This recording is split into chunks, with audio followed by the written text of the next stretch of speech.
அனைவருக்கும் வணக்கம். நம்ம இந்த வீடியோவில் வந்து பார்த்தீங்கன்னா டிஎன்பிஎஸ்சி குரூப் 4 2024க்கு எல்லாருமே வந்து ரொம்ப வேகமாக ப்ரிப்பேர் பண்ணிட்டு இருப்பீங்க. ஸோ நம்ம இன்றைக்கி என்ன பார்க்க போகிறோம்னு பார்த்தீங்கன்னா எக்கனாமிக்ஸ், அதாவது பொருளாதாரத்தில் 6th-லேருந்து 10th வரைக்கும் என்னென்ன லெசன்ஸ் படிக்கணும், எத்தனை லெசன் இருக்குது, ஸோ இதை பற்றி நம்ம தெளிவாக பார்க்க போகிறோம். ஸோ இந்த வீடியோ ஸ்கிப் பண்ணால் முழுசாக பாருங்கள்.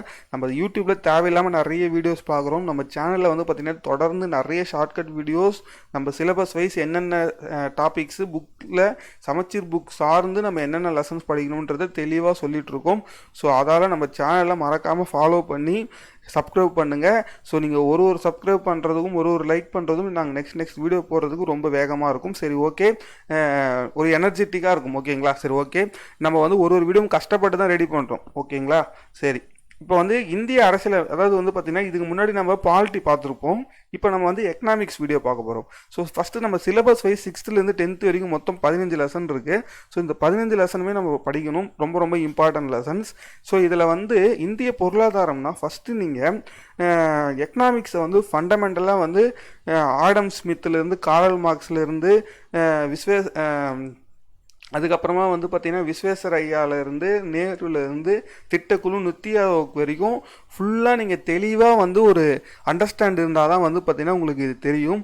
நடுவில் வந்து பார்த்திங்கன்னா பாம்பே திட்டம் வந்திருக்கும், அப்புறம் காந்திய திட்டம் வந்திருக்கும், சர்வோதயா திட்டம் வந்திருக்கும், 5 இயர் பிளான்ஸ் வந்திருக்கும். ஸோ இந்த மாதிரி நிறைய தொழில் வளர்ச்சி கழகம், அதாவது வந்து பார்த்திங்கன்னா தொழில் புரட்சிலாம் வந்து பார்த்திங்கன்னா நிறைய வந்திருக்கும். 1948, 1956 இந்த மாதிரி வந்து தொழில் கொள்கையெல்லாம் வரும். திட்டக்குழு, ரிசர்வ் பேங்க், அதாவது ஆர்பிஐனா என்ன, நிதிக்குழுனா என்ன, ஜிஎஸ்டினா என்ன, இந்த மாதிரி நம்ம ஜென்ரலாக வந்து ஃபண்டமெண்டலாக ஒரு ஜாகிரஃபி நாலேஜ், அதாவது வந்து பார்த்திங்கன்னா நேர்முக வரி, டைரக்ட் டேக்ஸ்னால் என்ன, இன்டைரக்ட் டேக்ஸ்னால் என்ன, ஸோ இந்த மாதிரி ஃபண்டமெண்டலாக நம்ம இதில் இருக்கக்கூடிய எல்லா டாபிக்ஸுமே எங்கெங்கே கவர் ஆகுது 6th to 10th நம்ம பார்க்க போகிறோம். ஃபஸ்ட்டு வந்து பார்த்திங்கன்னா 6th ஸ்டாண்டர்ட். ஸோ 6th ஸ்டாண்டர்டில் வந்து பார்த்திங்கன்னா அதாவது வந்து பார்த்திங்கன்னா எக்கனாமிக்ஸோட ஒரு இன்ட்ரோடக்ஷன் மாதிரி சொல்லியிருக்காங்க. பொருளியல் ஒரு அறிமுகம்னா எக்கனாமிக்ஸை பற்றி ஒரு பண்டமாற்று முறை, அந்த காலத்தில் வந்து பார்த்திங்கன்னா ஒரு பொருளை கொடுத்து இன்னொரு பொருள் வாங்குவாங்க பார்த்தீங்களா. ஸோ அந்த மாதிரி இதுதான் வந்து பார்த்திங்கன்னா சொல்லியிருப்பாங்க. எக்கனாமிக்ஸை பற்றி நீங்கள் பேசிக்காக அண்டர்ஸ்டாண்ட் பண்ணுறதுக்கு ரொம்ப ரொம்ப இம்பார்ட்டன்ட் வந்து இந்த லெசன். அப்புறம் 7th ஸ்டாண்டர்ட் வந்து பார்த்திங்கன்னா உற்பத்தி. ஸோ உற்பத்தியில் வந்து முதல் நிலை தொழில், 2ஆம் நிலை தொழில், 3ஆம் நிலை தொழில்னு இருக்குது பார்த்தீங்களா. ஸோ அதை கிளாஸிஃபிகேஷன் பண்ணியிருப்பாங்க. ஸோ அது எல்லாமே வந்து தொழில் சார்ந்து எப்படி நுகர்வோர் பண்ணுறாங்க, இந்த மாதிரி டாபிக்ஸ் ரொம்ப ரொம்ப இம்பார்ட்டன்ட். அப்புறம் 8th ஸ்டாண்டர்ட் வந்து பார்த்திங்கன்னா வரி சொன்ன பார்த்தீங்களா, நேர்முக வரி, ஜிஎஸ்டி, இந்த மாதிரி எல்லாமே இதில் கொடுத்துருப்பாங்க. அதுக்கப்புறம் பணம், சேமிப்பு மற்றும் முதலீடு. ஸோ நம்ம ஒரு வந்து பணம்னா என்ன, எதெல்லாம் வாங்க நம்மளால் முடியுமோ அது எல்லாமே பணம் தான் அப்படின்னு சொல்லியிருப்பாங்க. பொது மற்றும் தனியார் துறைகள், அதாவது வந்து பார்த்திங்கன்னா நம்ம இந்தியாவில் வந்து பார்த்திங்கன்னா கலப்பு பொருளாதாரம் தான் வந்து இன்றைக்கி வரைக்கும் நம்ம ஃபாலோ பண்ணிகிட்ருக்கோம். கலப்பு பொருளாதாரம்னா வேறு ஒன்றும் கிடையாது, கேபிட்டலிசமும் இருக்கும், கவர்மெண்ட்டும் பாதி நடத்தும். ஸோ ரெண்டுமே இருக்கும், தனியார் ப்ளஸ் கவர்மெண்ட் ரெண்டுமே சேர்ந்து நடத்துறது தான் வந்து கலப்பு பொருளாதாரம். இந்தியாவில் அதுதான் ஃபாலோ பண்ணுறாங்க. ஓகேங்களா? ரொம்ப ரொம்ப இம்பார்ட்டன்ட், அது தெரிஞ்சுக்கணும்.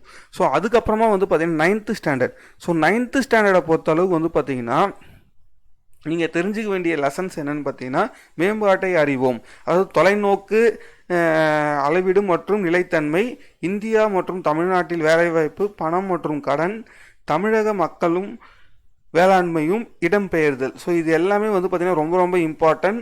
இதில் வந்து ரொம்ப இம்பார்ட்டன்ட் பார்த்திங்கன்னா இந்த தமிழக மக்களும் வேளாண்மையும், இந்தியா மற்றும் தமிழ்நாட்டின் வேலைவாய்ப்பு, இந்த 2 லெசன் ரொம்ப ரொம்ப இம்பார்ட்டன்ட். ஸோ அதுக்கப்புறம் 10th. ஸோ 10th பொறுத்தளவுக்கு வந்து பார்த்திங்கன்னா உள்நாட்டு, அதாவது ஜிடிபி ரிலேட்டடாக கொடுத்துருப்பாங்க. அப்புறம் உலகமயமாகுதல் மற்றும் வர்த்தகம், உணவு பாதுகாப்பு மற்றும் ஊட்டச்சத்து, தமிழ்நாட்டில் தொழில்துறை தொகுப்புகள், அரசாங்கங்களும் வரியும்.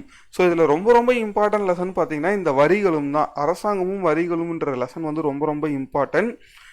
ஸோ அதுக்கப்புறமா வந்து பார்த்திங்கன்னா தமிழ்நாட்டில் தொழில்துறை தொகுப்பும், அதுக்கப்புறம் வந்து பார்த்திங்கன்னா இந்த ஜிடிபி, இந்த லெசன்ஸ் தான் ரொம்ப ரொம்ப இம்பார்ட்டன்ட். ஸோ நம்ம சேனலில் வந்து தொடர்ந்து வீடியோஸ் அப்லோட் பண்ணிகிட்ருக்கோம், மறக்காமல் நம்ம சேனலை ஃபாலோ பண்ணுங்கள்.